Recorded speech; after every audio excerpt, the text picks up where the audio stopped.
Good morning, good afternoon, good evening, wherever you may be tuning in from. Jason and I are back after a little bit of a hiatus for Veeam On, which we did as a hybrid event. Hybrid meaning, of course, virtual, but back in person for the first time in, well, a little while, let's put it that way. And then we had a U.S. holiday last Monday. So now we are back in the fold. Love to hear where you might be tuning in from. We've got a world map that we like to hit every now and then.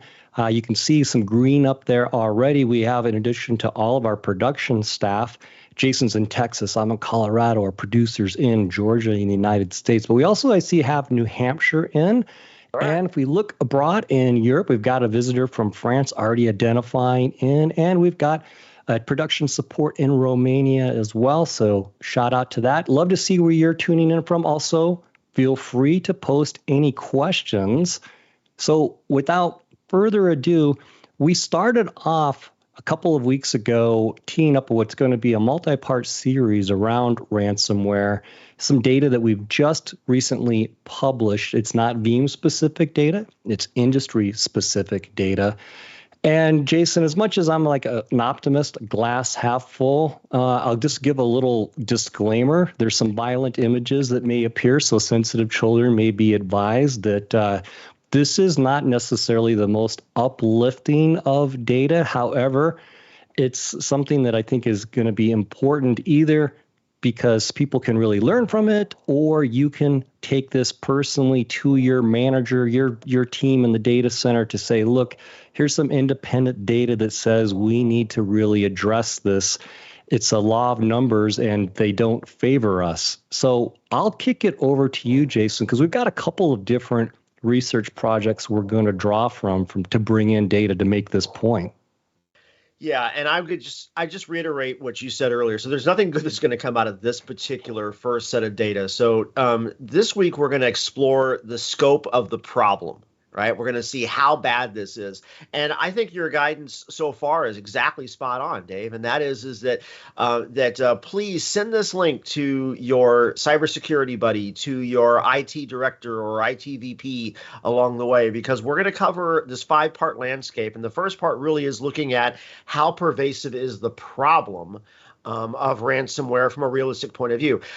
Point out to you that both the data sets that we're going to use today are unbiased. This was blind research, not Veeam customers, not Veeam partners. We have no idea other than the demographics as to where these are. And let's start off with our first data point, because this is actually what got our attention. Now, some of you who've been following the research for a while, you're going to recognize this. This is one of the most common points that came out of our data protection trends research, which published back in February of this year. And in that research, every year for the last 3 or 4 years, Veeam has published the results of this DPR study, largest of its kind, nearly 3,400 respondents, 28 countries, almost all enterprises around the world. And one of the new areas that was tested for DPR 2022 was around cyber attacks. And so the question that was originally asked was, how many times has your organization been attacked by ransomware in the prior 12 months? And you see here that 24%, 1 in 4 organizations said they had not. We'll double back on that in a second. 16%, so 1 in 6, said they've been hit 1 time. And then that means 60%. 3 out of 5 organizations had been hit 2 or more times over the year. But Dave, before we get into the rest of the data set, you and Danny have kind of really pounded on our CTO, really pound on that 24% being perhaps overly optimistic. Walk us through that, and then we'll pivot into the new data. Yeah, so that 24% or roughly 1 out of 4, those are bad odds to begin with, meaning obviously roughly 75%, 3 out of 4 got hit. And to your point, when they got hit, the highest concentration points where they got hit 2 times or 3 times in a 12-month period. But here's the decomposition of why that 24% needs to be perhaps taken with a little bit of grain of salt, meaning what happened was the individual responding to this survey in a large enterprise, as you pointed out, Jason, it's possible that that individual just did not have visibility or awareness of a cyber infiltration in their business. So that is not to conclusively say that 24% of all businesses globally were immune.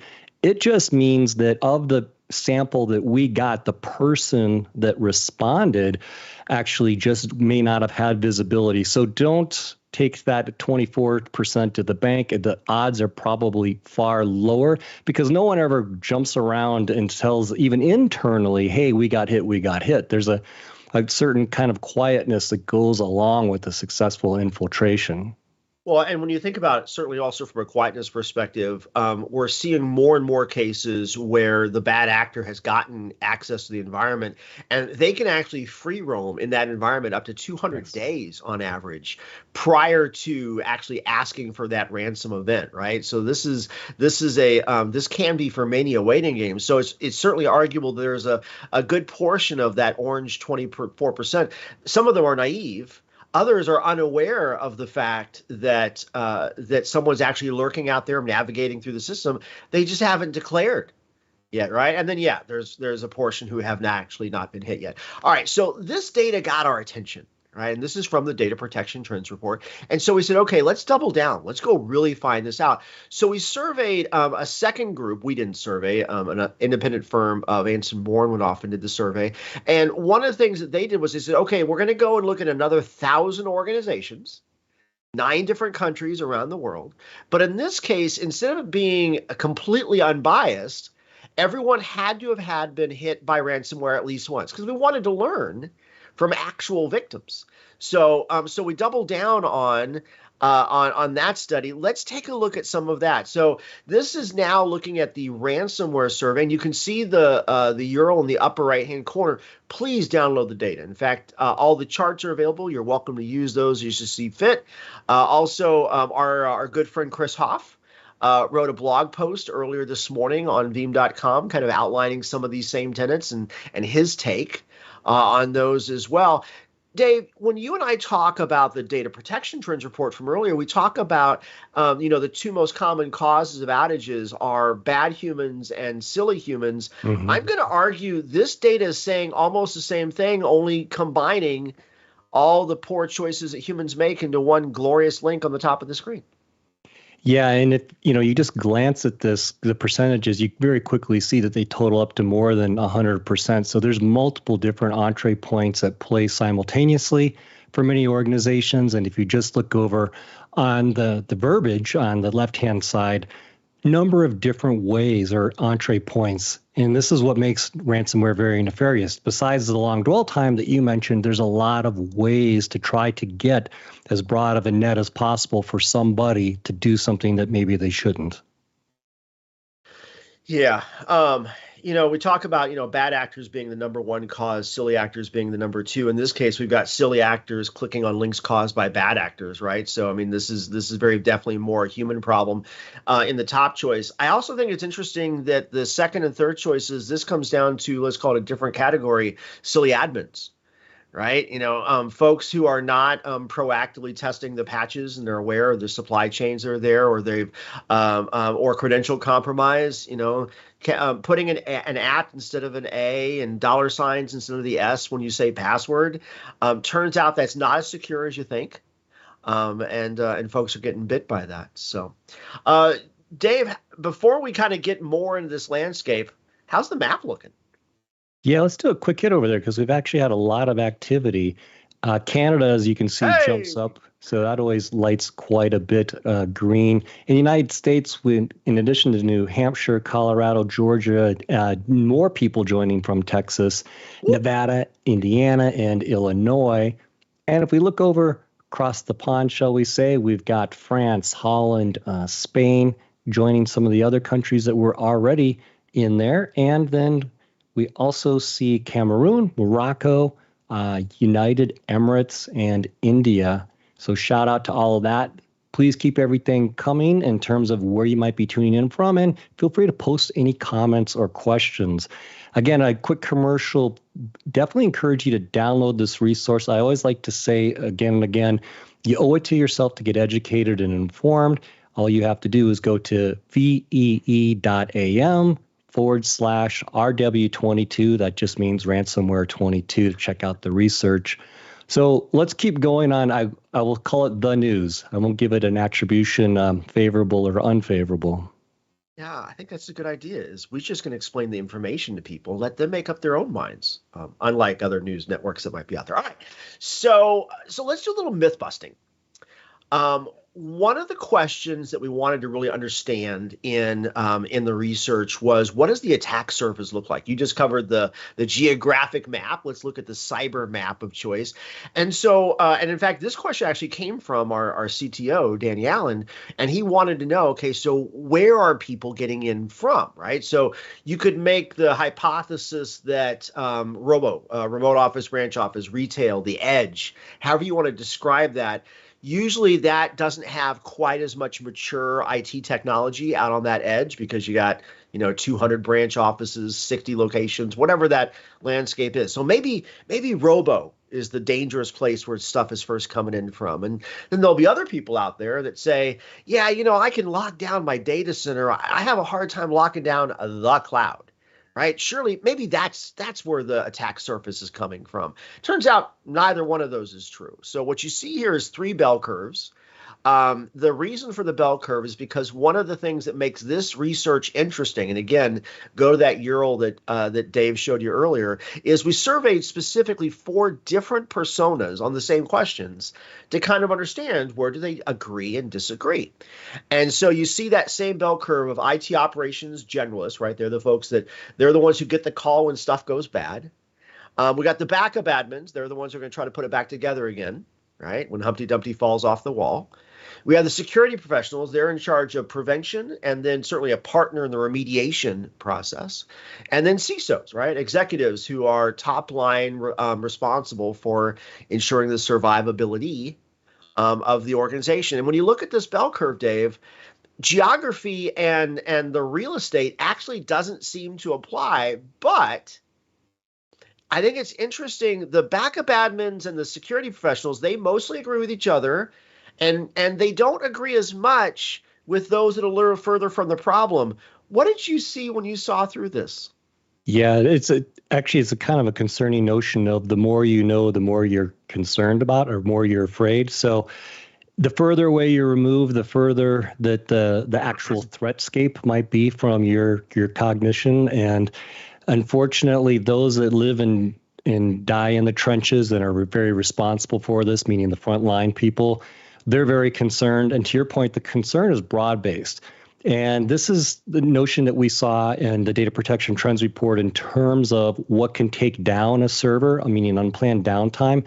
Similar notion here. It's not, hey, let's just rally the data center and go fix one thing. And it's not just, oh, there's only one entree point. There's only one kind of threat that we need to worry about. It's very pervasive.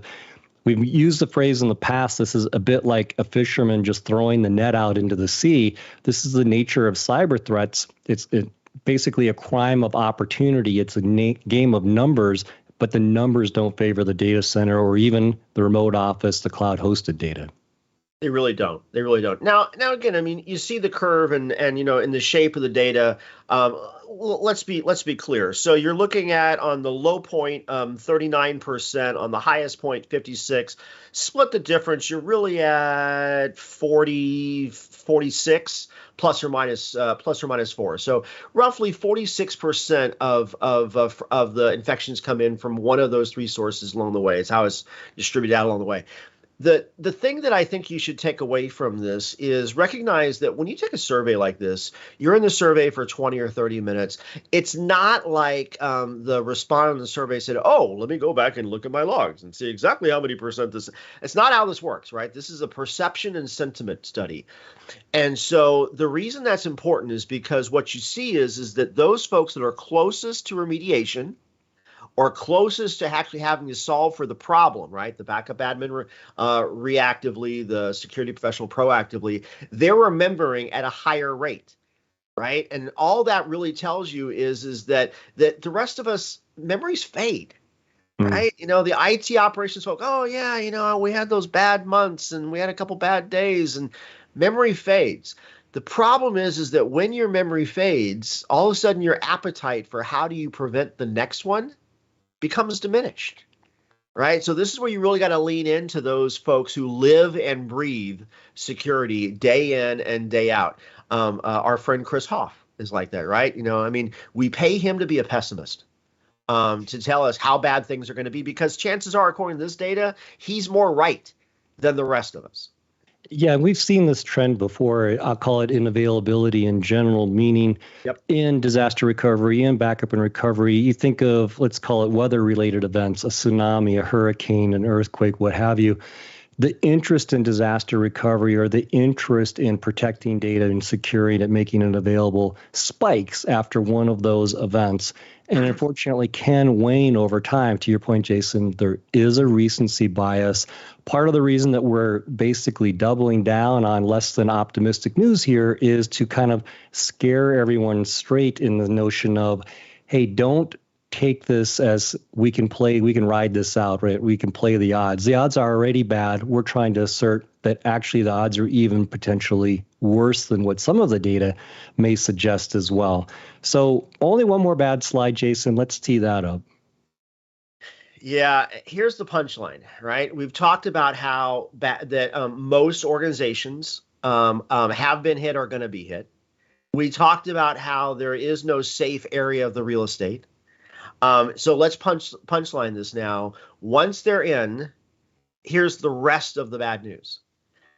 So organizations were asked, what percentage of the organization's production data do you estimate the ransomware attack successfully encrypted? Right. So production data, not just anything that might be fringed out there. And this was successfully encrypted. Now, we could just have a big, nasty 47% number. It takes over the whole page, and that'd be interesting. But then you'd have to wonder about, hey, maybe just a few bad cases really skews the averages. And that's just not true. Right. So the edge cases, if you want to talk about the extremes, on the edges, on the far left, 5% said no data was successfully encrypted. Now, if you have a successful attack and you have no data successfully encrypted, that probably means you had a disclosure problem. They were going for disclosure to the outside world as opposed to encryption. So that's a whole different kind of ugly right there. On the right-hand side, 3%, almost even money, said they got it all. Done. Everything was successfully encrypted. And then you see this pretty easy spread that goes across the way. But the bottom line, if you're taking notes, write this down. 47%. Half of your data has now gone through a meat grinder. Yeah. So, what this means, let's put a finer point on that. What this really means is production's gone. And you're relying on your secondary copy, as we all do in a disaster of some kind. And ransomware is a disaster, as our colleague Melissa Palmer always likes to point out. Yes. You take out the outliers. 5% said none of the data got affected. I'll even take the other two right-hand side, meaning 91 to 99% or all of the data, 100%. That added up to 6.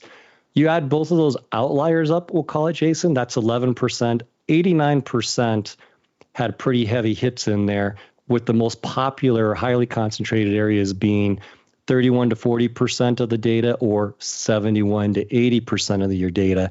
Any way you look at it, basically coin flip, almost 50% of the data on average was encrypted. You lost primary, you can only get back maybe half of your secondary. And that just, Jason, assumes that everything goes well. Right. That 53% says it wasn't encrypted. However, we still have to successfully recover it and put it back into production. So that's a best case scenario of that 53% unencrypted. Doesn't mean it was brought back and made available. Right. But also think about this, right? So when the attack actually happens, you don't know what all is encrypted. I mean, the stuff that is successfully encrypted. You don't know what else is also exposed that you just haven't touched yet. Right. So certainly what happens in a lot of cases is yellow tape goes across that entire server rack, not just the 47% of drives that are encrypted, but how about the others? We were talking right before the call started about COVID and hey, I was positive. My wife was in quarantine down the hall. I mean, that's what happens to your data, too, along that way. So do not underestimate the entire environment gets impacted. It's just the 47% that you have to pull back through that meat grinder again before it's usable. All right, so as we said, there is no good news this week. Before we kind of wrap up, though, and tell you what's coming next, Dave, there's some new countries hit the map. It looks like, in fact, including a few of my favorites. Yeah, so United States, we've got New Mexico that's come in as well, and we look over. I've been watching New Mexico lately because my beloved Philmont Scout Ranch has been under fire lately with the forest fires, so watching them pretty close. Yeah, unfortunately, it is fire season in a lot of areas in the United States, West Coast or Western area. And if we look out across the way, Slovakia actually just came now, United Kingdom, many joining from India. So obviously this is a topic resonating there. Iraq also came in. It's been a while since we've seen Iraq, Jason. So shout out to that area. And of course, Slovakia, that's been quite a while, I believe. So huge shout out to that as well. Absolutely. Yeah. Please keep your questions coming in. Please keep your chiming in. We continue to watch and welcome folks even for the whole 7 days of the replay along the way. Yeah. So this is week one. And Dave, I know you're going to take us through what's coming on Friday, but just to let you know, we're not going to spend 5 weeks on bad news, right? This week was all about how pervasive is the problem. We're going to look next week at the first days after ransomware really strikes, right? So where does the ransom come from? Did the ransom get paid? Was it effective? How do you turn that meat grinder around in reverse and start getting that data back? We're going to look at that starting next week.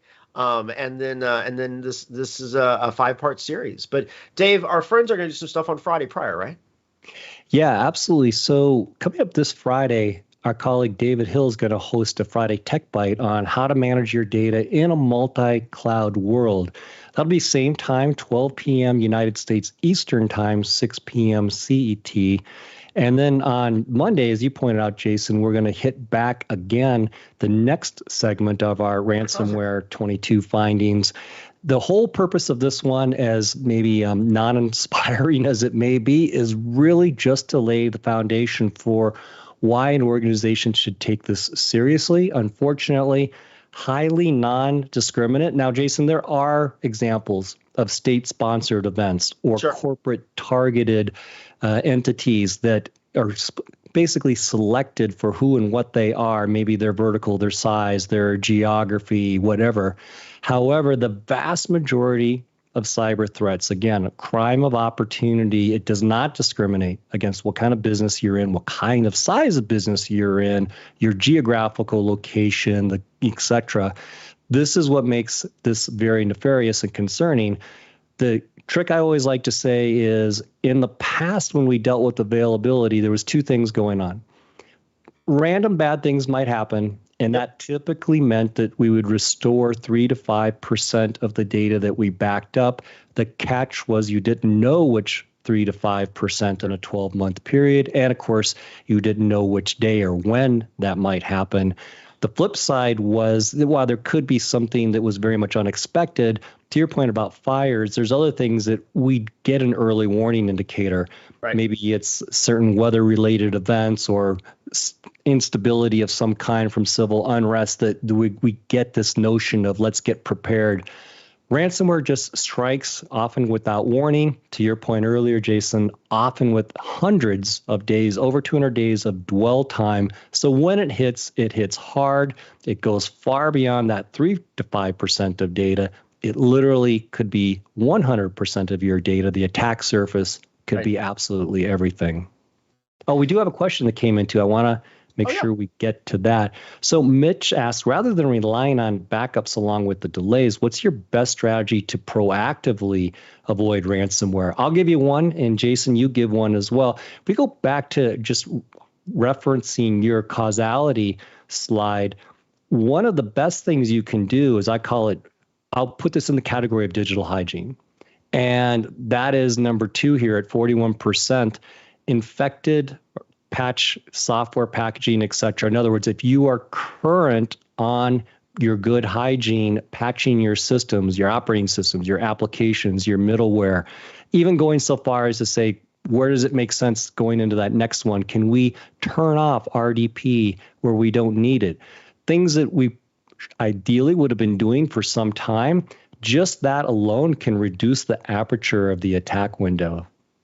Yeah, in fact, actually, it's not actually on this particular slide, but there's a different slide that we actually did get from the same data. In fact, if it is in the deck. So if you go to vee.am/rw22, Mitch, it's a fantastic question. One of the things that's actually in that data set they'll tell you is that only 20% of the infected systems were opportunistic, meaning that the other 80% took advantage of either a known vulnerability in the hypervisor, in the OS, right? So certainly proactive patch mitigation is a huge part, right? Think about it this way. There seems to be, in general, on opportunistic attacks, not including state-sponsored or targeted, there seems to be two stages. The first stage is, how did you first get that first entry point into the system? And as you can see on the data points on your right-hand side, for a vast majority, somebody clicked a link, right? So user education is paramount. Secure tools that actually monitor your email systems when you don't. I forget how long it's been now, but Veeam gets an email to me every day that says, hey, the following emails were removed because they were just suspect. Tell me if I should actually restore them back in. So those kinds of proactive scrub tools and not just relying on smarter users, that's a big deal. That said, once they're in, then the bad actor says, hey, I got a hit. I made it through the first rung, right? Then 80% are taking advantage of a known vulnerability. So proactive patching of those mainstream platforms, the hypervisors, the OSs, et cetera, big deal. That's it from there. Yeah, one quick comment before we sign off. Lewis from Palo Alto Networks comes in and says, is Veeam looking at way to harden backup repositories and proxies out of the box in the future to ensure backups readily available for restore and ransomware scenario? Yes, there's a number of things that we do there. So in addition to offering a no charge, meaning we're not in the business of selling you proprietary hardware, but we can, through no charge, set up a Linux repository on the distribution of your choice, hardware of your choice. We also have an ecosystem of great partners that offer hardened solutions right off the bat. And then for over half a decade now, we've offered insider protection through our service provider partners as well. So a number of different avenues there. And behind me, let's see if I can find it, basically just over there, my friend LTO tape. Tape continues to be a great way as well.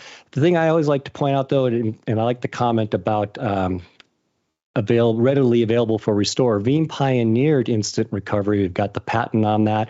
Unlike some of the appliance vendors where really it has to be a cache hit, meaning it better be the most recent backup and on solid state disk. Veeam has a number of prefetching advanced algorithms to even bring back from deduplicated disk, rehydrate that very, very fast. So what that means is you can recover at scale, or you can recover a smaller number of machines extremely rapidly. Again, not infrastructure dependent. We're all about choice. So I'll leave it there for that. And just shout out, encourage you to download the report. Again, it is industry specific, not vendor specific. So it is representative of global large enterprises that actually, to Jason's point, did get hit. These are basically the tales from those that lived to tell after experiencing it. You owe it to yourself to get educated. Check out Friday's Tech Bites with David on multi-cloud, and check out the next series on ransomware decomposition of this research next Monday. Thanks for tuning in. Stay safe, stay positive, and we'll see you on the next live stream.